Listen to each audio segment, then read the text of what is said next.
Hello दोस्तों, मैं प्रदीप सिंह।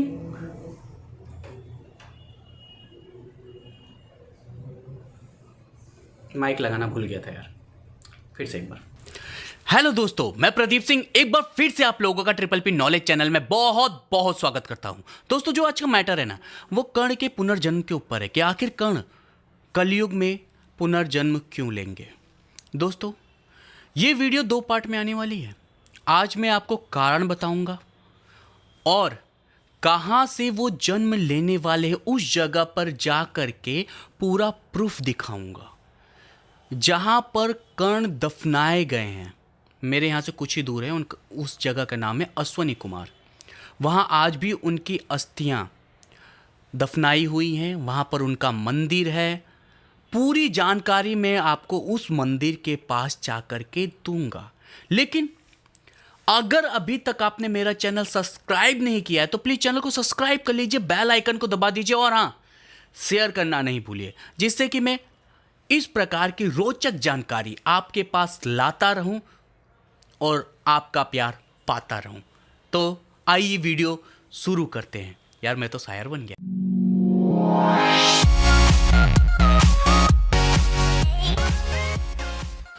दोस्तों, ये कहानी शुरू होती है कर्ण की मृत्यु के समय, जब उनके पास कुछ सांसें बच जाती हैं।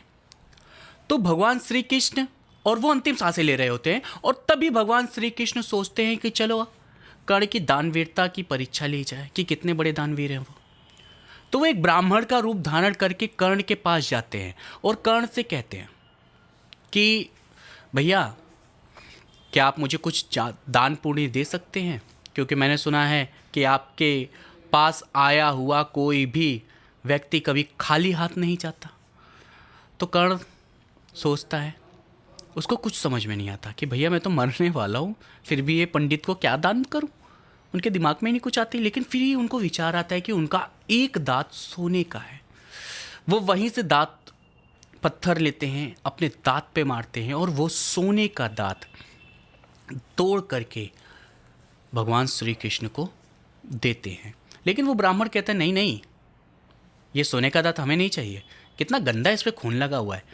फिर वो अपना धनुष उठाते हैं, वहीं तीर मारते हैं, गंगा जल प्रकट करते हैं, उस दांत को पवित्र करते हैं, फिर ब्राह्मण को देते हैं, जिससे भगवान श्री कृष्ण इतना ज़्यादा खुश हो जाते हैं कि कर्ण से कहते हैं कि देखो, अब तो सबको पता है ना कि तुम कौन हो।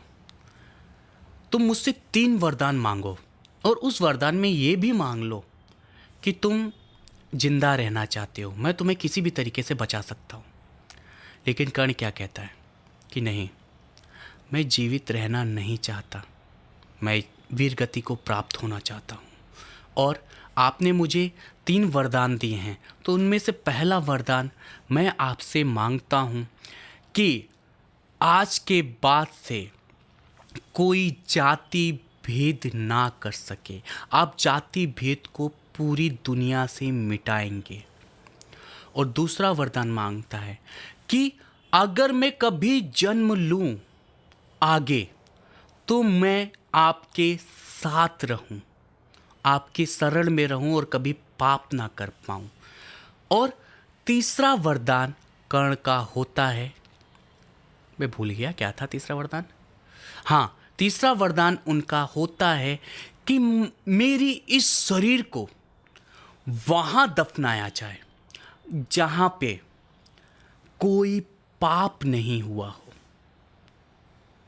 और भगवान श्री कृष्ण इन तीनों शर्तों को मान लेते हैं और कर्ण से कहते हैं कि जो जाति पात वाली बात है वो मैं तो मिटाऊंगा ही, लेकिन उसके लिए तुम स्वयं जब जन्म लोगे ना, पुनर्जन्म तुम्हारा होगा ना, तो मेरे साथ आकर के दुनिया से जाति धर्म को मिटाओगे और तुम्हारी इच्छा प्रकट होगी और तुम्हारी इस शरीर को मैं अपने हाथ पे चलाऊंगा, क्योंकि धरती पे कोई ऐसी जगह नहीं है जहां पाप ना हुआ हो।